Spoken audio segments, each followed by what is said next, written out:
Baho pa dyan atong ilok-ilok.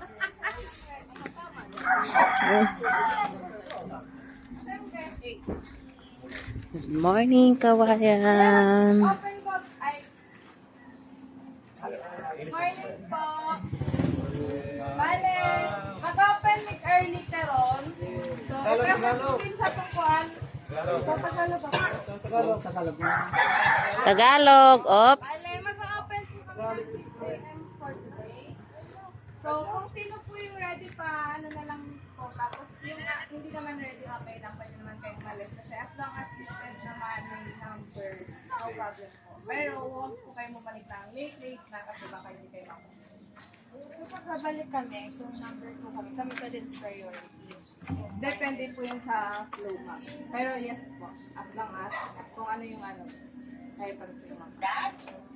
Yes po, nag-announce lang ako daw. Start